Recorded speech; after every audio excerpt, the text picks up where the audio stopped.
Hey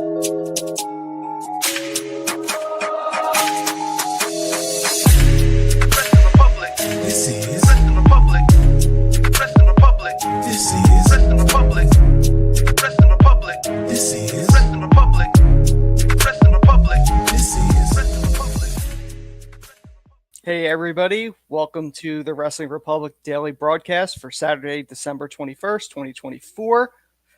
Exactly 4 days until Christmas, and they insanely gave me the authority to run the show today. I don't know why, but they decided to do that. We had SmackDown last night. We're going to be getting into that with a stacked panel because otherwise I'd just be talking to myself and to you guys, and we want to do a little bit more than that. So let me start with our head of opinion, our head of reviewing, Coby. I mean, one mistake so far. Of course, that's all the best, and we are here for.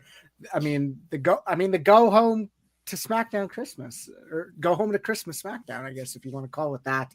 But we are here for the WR Daily, and it was a rather uneventful SmackDown, and I can't sit there and say that and expect much else. I mean, it was just a dull one. They've had better taped shows this year where they've actually had better wrestling, and I mean, I don't know. It definitely was not a good show.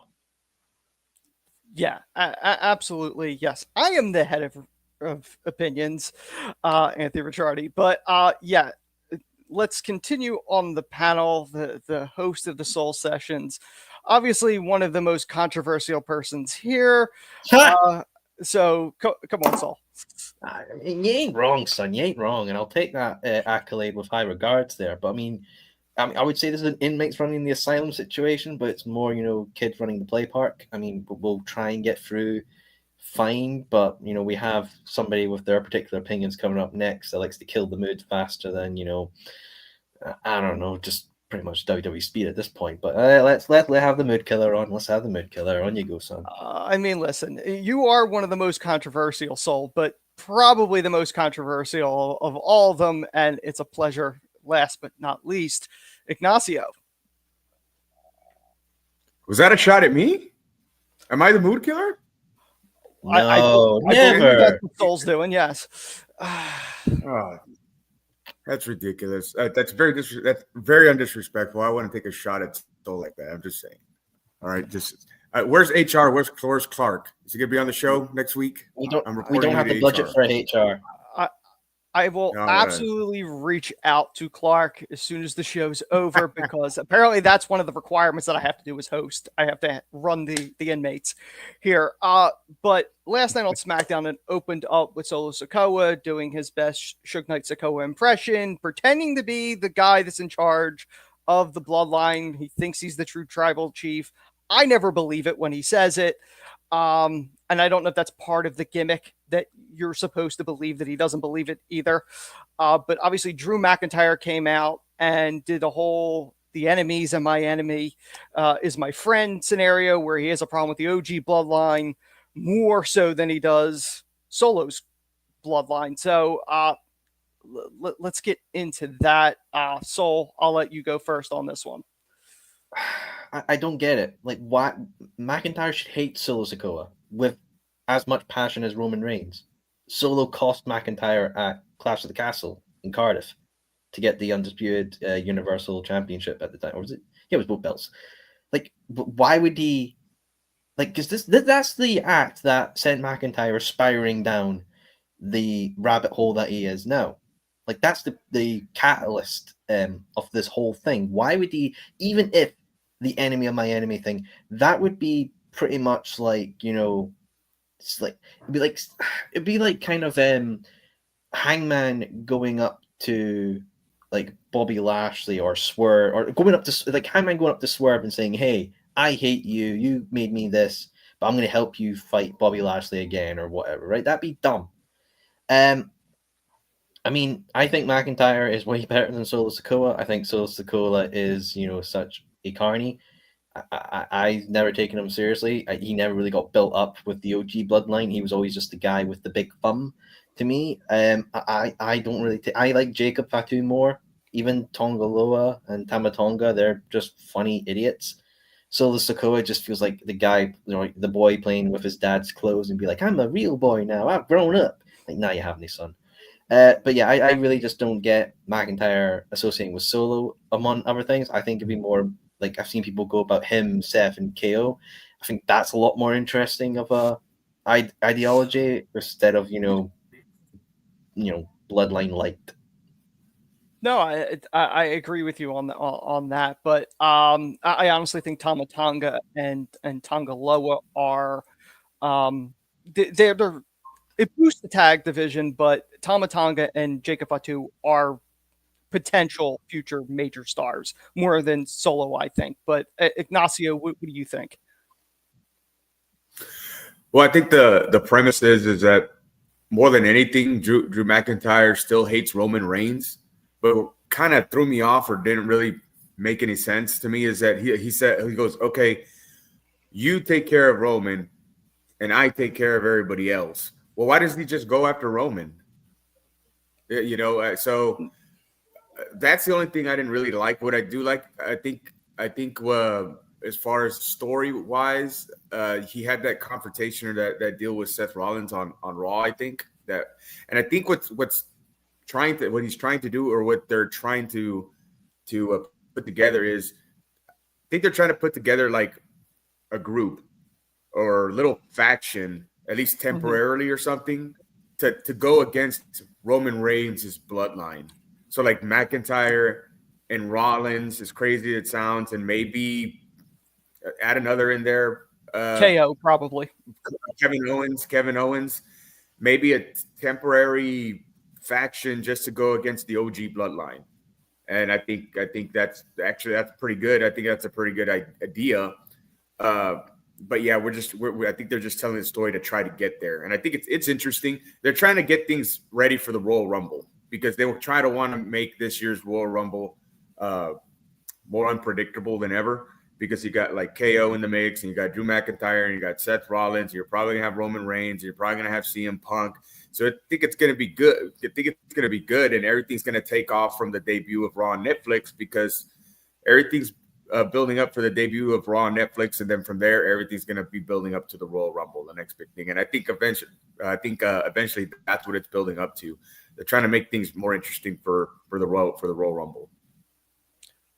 Yeah, I absolutely agree with you. I think that's it. This is the weird time of year where we're in between stuff, so it's very hard. Yeah, and now you have the added factor of you have a major Netflix premiere. You had Saturday night's main event. You have a number of avenues that are not there under normal circumstances. So it's going to be interesting to see what they do. But absolutely, I got to go to Coby. Like, what's your thoughts on all this? And I mean, that's the thing. I think we covered it well. And I think the tough part is this promo showcased that kind of internal struggle.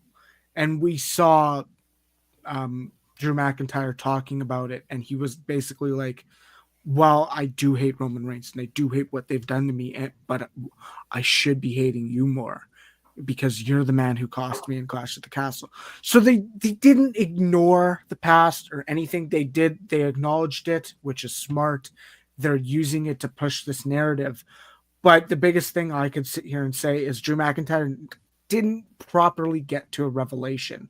He was like, okay, well, you're about to face Roman Reigns, so you can be the one to take him out right now.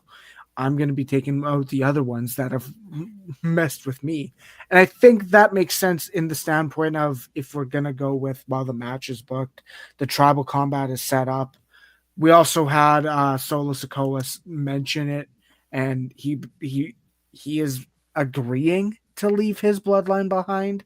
I do believe shenanigans will happen later, but because I would actually be shocked if it's just Roman, Sikoa, and nobody else is involved. But I think the biggest thing is now, in a promo that felt like they were writing off Jimmy Uso for a couple weeks, like, he ends up being the one to attack Drew McIntyre. And I mean, you could see he was on the crutch, he was using the crutch, and he was able to take him out. And I think that that maybe sets up who he faces next. I think he might have a rematch with Sami Zayn in the future, based on Sami Zayn still attacking him from Raw. But I think Jimmy Uso might be the next person out of the OG bloodline that ends up facing him. Yeah, I mean, that's one of those things where it didn't really make much sense to me watching it because, okay, Jimmy is on crutches because he has the broken toe. Why didn't the bloodline attack him? He's wounded and he is an enemy, so why wouldn't you just attack him? Am I wrong here? Did that not make any sense from a logical standpoint? That's just mean. That's just mean. How could you be so mean and heartless to attack a man with a broken toe? They are a group. They're heels. As the bloodline. They are. They're heels. The whole thing is they're savages. Like, I'm sorry. What am I missing? He has a broken toe. I mean, that didn't. You think Solo Sikoa cares about a broken toe? I don't think Solo Sikoa thinks anything. I don't really see emotion on that guy's face. I mean, we've seen at least twice now that they've gone in through the metal detector and have completely demolished the security staff that has nothing to do with anything other than the fact that, like, they're trying to make sure they don't come in with weapons. So, like, do you really think they care? I mean, seriously, what else do you expect? So, what do you think? Jacob Fatu's going to go start biting the big toe, and then we're going to get sued or something like that? Like, what do you think's Solo is thinking about? I mean, how much of a partnership is that with Drew that you're like, we're good now, at least temporarily. All right, you're getting beat up by a one-legged man with a crutch, and we're three people that are healthy, and we're like, he'll be fine. I don't get it. This was before, the match happened with the 6-man tag, which we're about to get to. So I don't really understand the logic here. Does anybody else have any additional thoughts about this opening segment or any comment that any of you guys have made while we have a few extra minutes on this? No, just that. Just that the Drew interaction was good, but I mean the rest was it was terrible. It wasn't a very good show. This wasn't a good show at all. Yeah, I mean that's the thing. Probably one of the weakest of the year. Yeah, by miles. It's very tough when it's a tape show because you're not going to get the most explosive stuff. You're not going to get that. It's a pass by show. It's end of the year.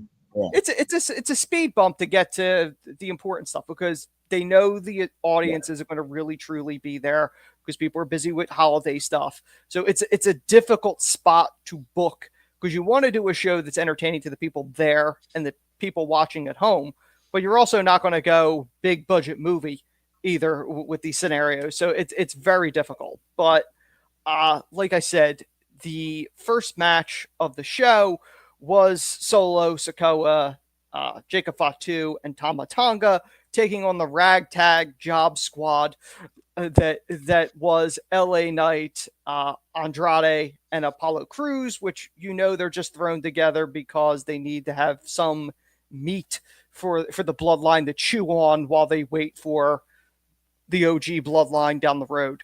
So obviously we have to go to Soul for this because I'm sure he has thoughts.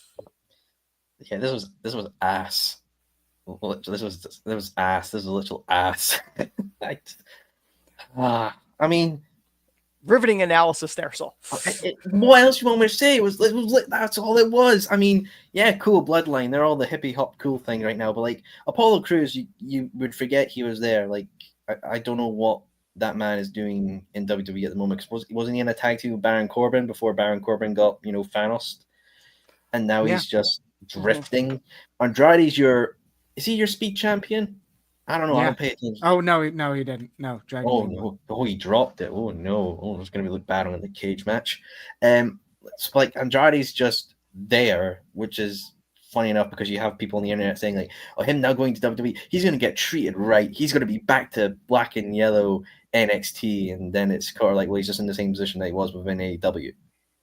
That's it. And then there's LA Knight, the guy who was US champion this year, who was on the WrestleMania card in a match against AJ Styles. Feels like he's kind of just thrown in there. Like a lot of the there's a lot of people who've had fallen off.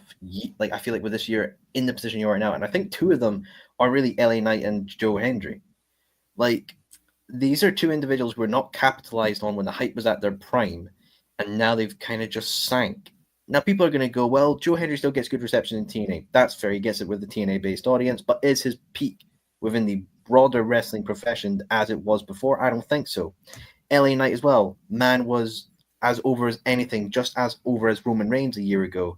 Got the championship opportunity and Saudi didn't win it. Was then put into a pointless WrestleMania match against AJ Styles that, honestly, I think was just a waste of everybody's time.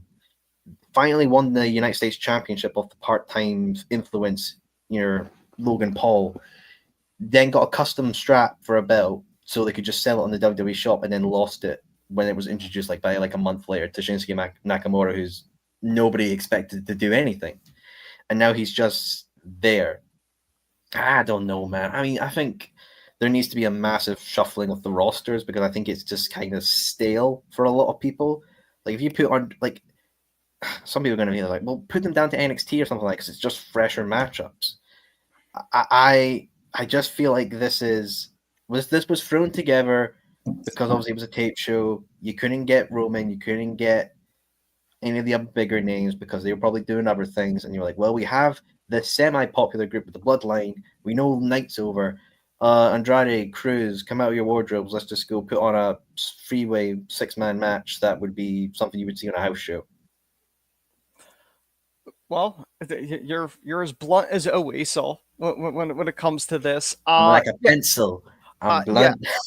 Yeah, I do have to say, the LA Knight situation, I think it's kind of almost a wrong place, wrong time because the roster is so stacked. If it wasn't as stacked, I think things may have been different for him. Nakamura getting the U.S. title makes a lot of sense from a business standpoint because obviously Nakamura is going to be wrestling that show in January for Noah. And the visual of the U.S. champion on an international show, I get the optics of this, and it makes sense from a business standpoint. I do want to take a look at one of the comments, Rosario answering the question earlier why Drew attacked him because eliminating all helpers Roman had, he's giving his receipts, which does make a lot of sense. As a motive for Drew. But eventually he's going to go after Solo. That makes sense. I don't know where they're going to go with Apollo Crews or Andrade, which is a shame. Crews, I think they pretty much have given up on. I feel like that's not somebody they're ever going to truly get behind. Andrade, there's a chance. LA Knight's kind of just floating. I don't know where they're going to go with him as a whole. A rematch with Shinsuke Nakamura because Nakamura attacked him in the middle of the match. I think that's the telling part right now is because I sat here and I watched this match and it was like, okay, I should not be seeing the Bloodline who is running roughshod and who is essentially going after the biggest dog in the yard, which is Roman Reigns. Which, well, not the biggest dog anymore. He's the tribal chief. Mm-hmm. But it's like, okay, this is a mixed match tag team. And why is this taking 15 minutes? Mm-hmm. It really took Shinsuke Nakamura appearing and attacking LA Knight for the Bloodline to take advantage and win. Like, are we trying to make the Bloodline look strong? I thought that was the thing here. Then why did it take so long and why did we have to wait for an interference? I understand. I guess that's now the direction is LA Knight's still gonna work with Nakamura, and the match was fine at Survivor Series, but it's like it was just tough because it made sense that because these were the guys that for the last 2 weeks have been involved with the Bloodline. They were attacking Cruz and they brawled with Knight and Andrade and stood tall. So it makes sense why they were in the position, but it still was like, okay, well, this is still a mixed match team. Why are these three men, which one guy who really has no value to the roster and Apollo Crews, why is he having a chance against the Bloodline who I mean, the last time they did a 6-man tag was beating Roman Reigns and the Usos, also beating Cody and RKO, not RK Bro, RKO. No, I mean that's the whole thing with this. Tough. With this whole thing, I agree with you. Apollo, probably the only person on the roster that probably does a worse promo than Ricochet did, this in general. But yeah, let's move on to another interesting segment, which was yet again with the Grayson Waller effect, with Grayson Waller and Austin Theory, who, why are they still together? No one seems to know other than WWE Creative. And they had a segment with Braun Strowman on there. And for the first time ever, I saw a palm tree launched at somebody. So, Ignacio, when I think that, let's get your take on this. Yeah, this is at the top of the hour, right? And I see Grayson Waller and Theory on my screen, and I'm thinking, it's not even, you know what? It's sad, really, because you see the people involved in this segment, like Waller and Theory, who they had like such high hopes for coming in from NXT, and it's just this stuff. It's just not good. It's bad. It's terrible. They're bland. They're plain, bland, dry toast, wet towel, boring.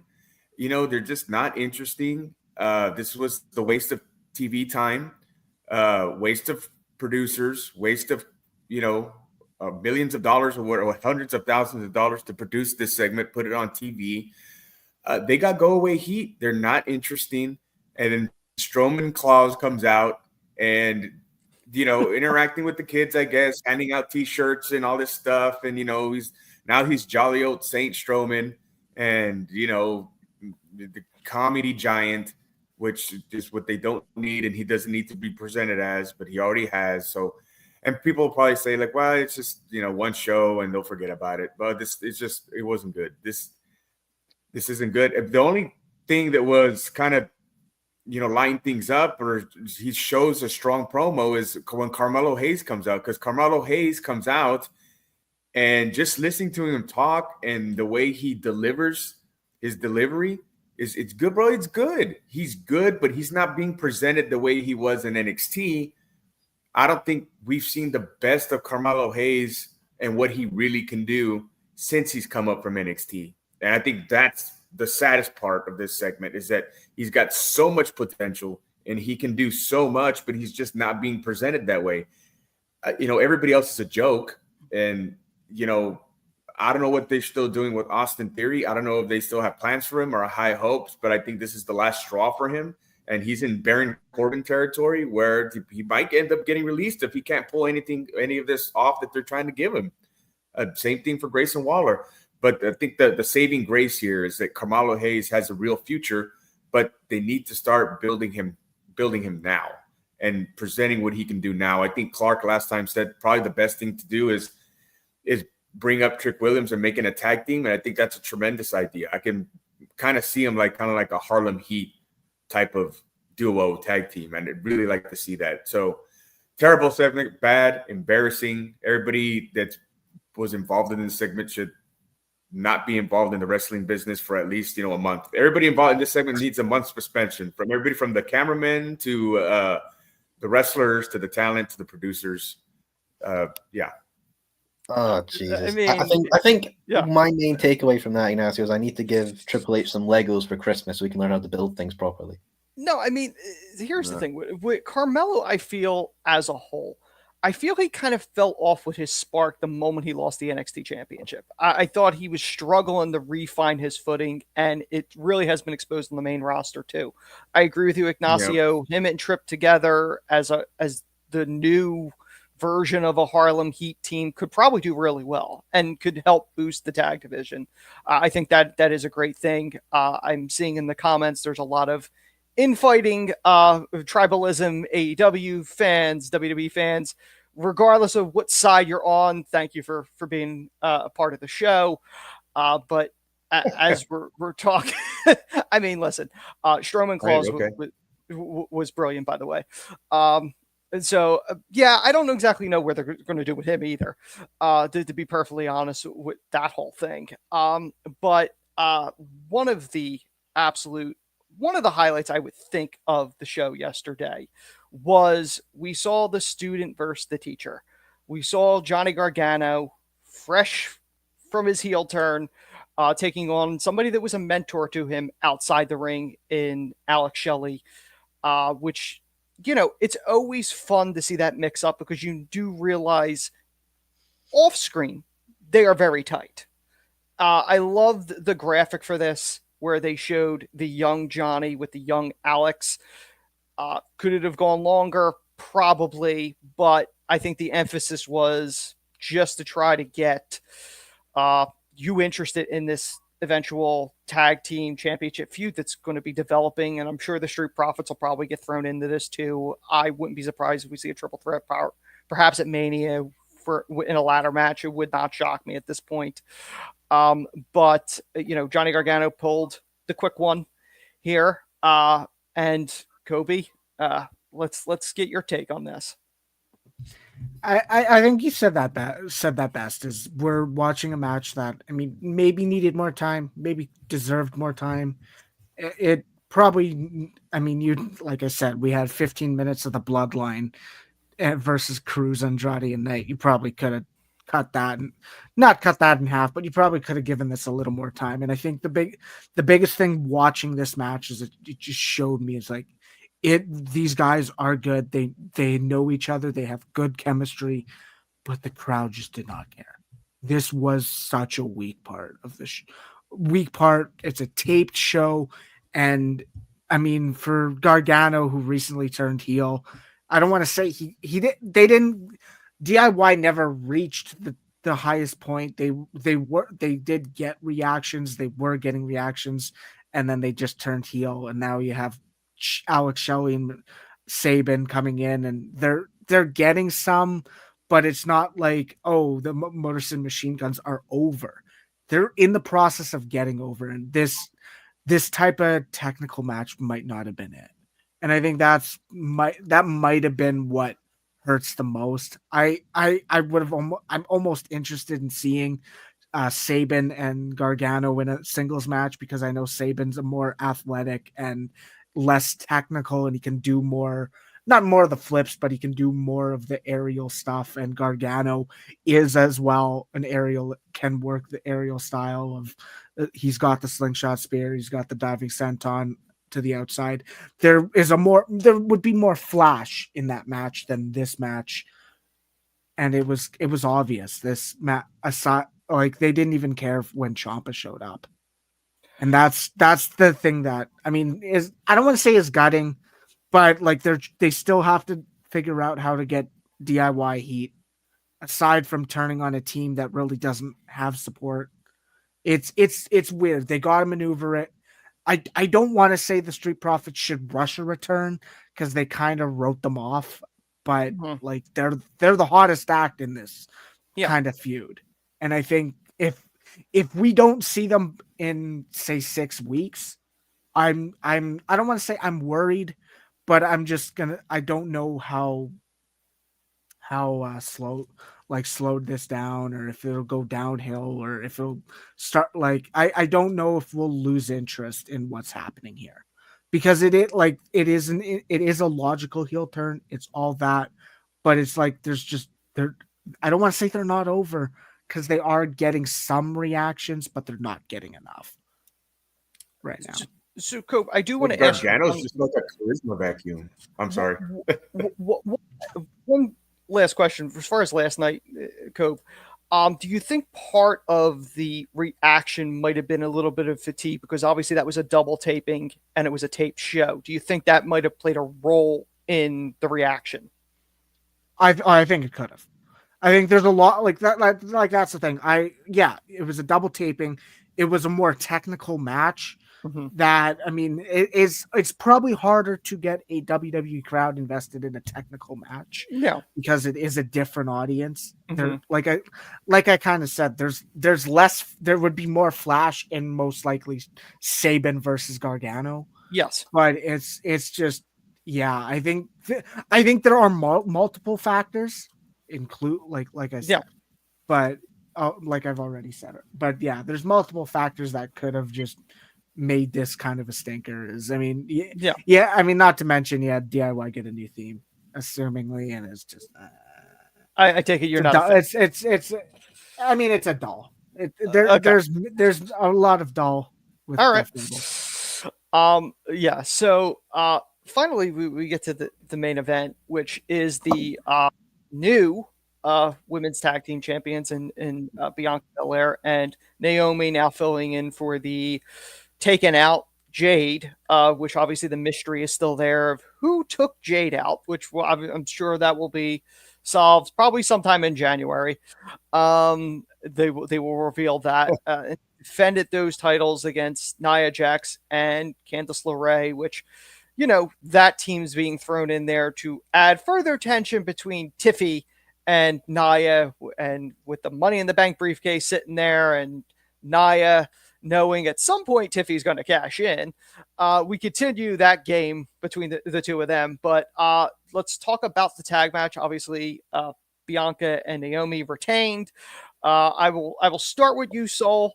Try to be nice. This just does my head in. So according to the old reliable Tony Khan's favorite website, Cage Match, like Naomi's subbing in for Jade, so this is technically the same title reign that that Belair and Jade are on. So this is not a new title reign. This is still the same title reign. I believe so. I believe Naomi's the only one that gets an added bump there because she's technically a tag champ again. But yes, it's the same reign. Yes. That's stupid. Just make it a new reign. Jade What can't defend difference does it make? It matters to me because I don't want to have to like I like to go on Cage Match and look at title history. I don't want it to. I don't want this to be a better than you, baby. Okay. Like, yes. Whereas like MGF is just getting a new partner every week or going solo. So I'll focus on the match.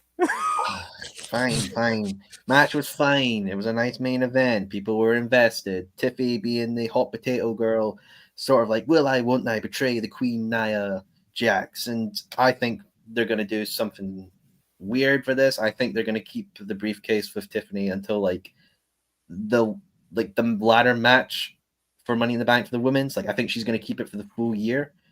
I think like she'll try and cash it in on whoever's the other brand's champion, fail, or like not even be able to get the chance to cash in, so she'll miss out. And then it'll be like, well, either I use it on Nia or I lose the opportunity. I think she's then going to use it on Nia to make the match wherever it's a triple threat or daddy, whatever. But yeah, match was fine. It to an extent. I'm just annoyed with the title opportunity because I'm a guy who likes to go and know the statistics. I don't want to have to be like on a pub quiz 10 years down the line and Clark pulls this out of this.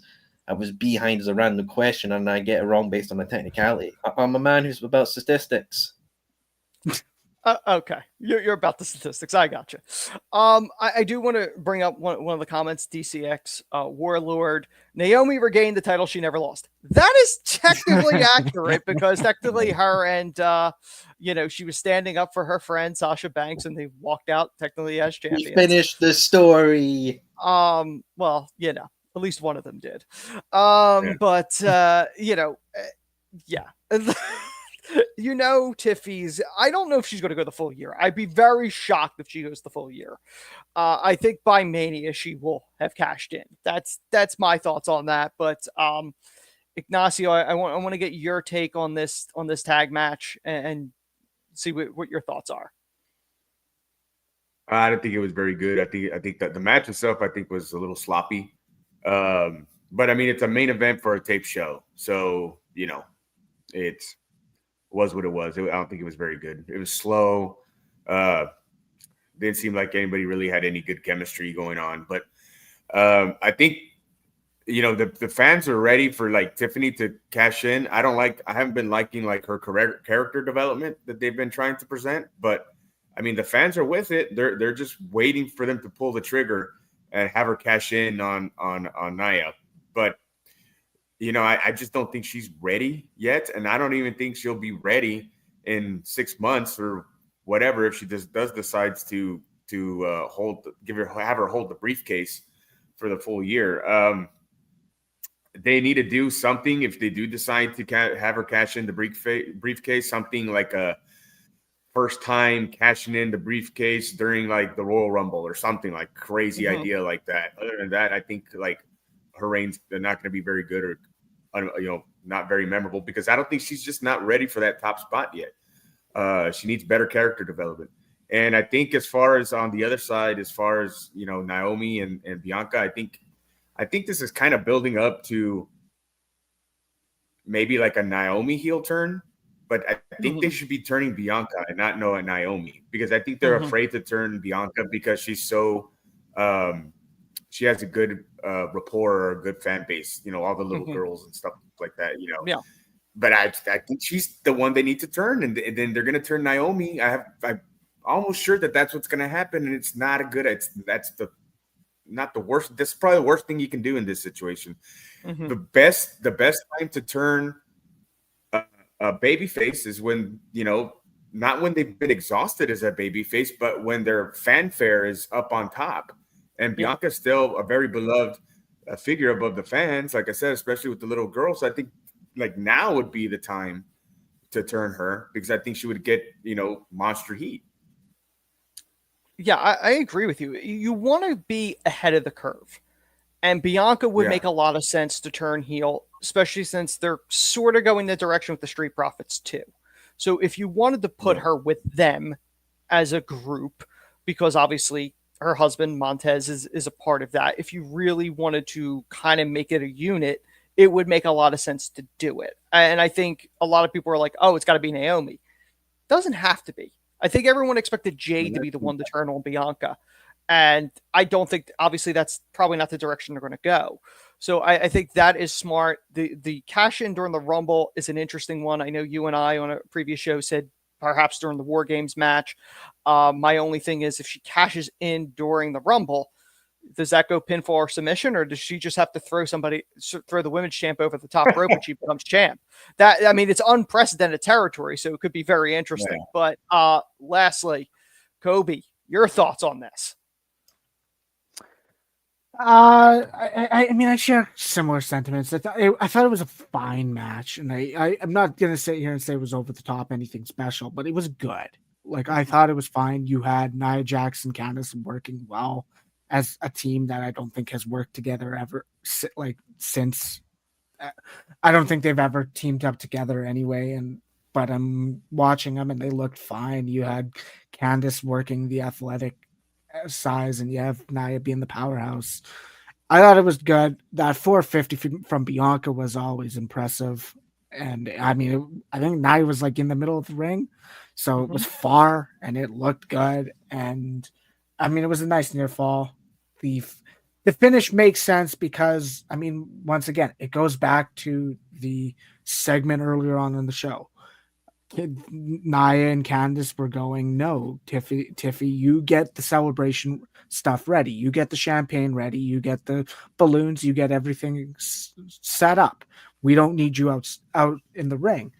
And now, Tiffany Stratton showed up. And I think that's to me is kind of the highlight of this is, we're continuing this. Okay, well, they're kind of belittling Tiffany Stratton, and that is going to build up. And I like she is ready. Tiffany Stratton's over. You can't sit there and say she's not going to be over, and she can grow as a champion if needed.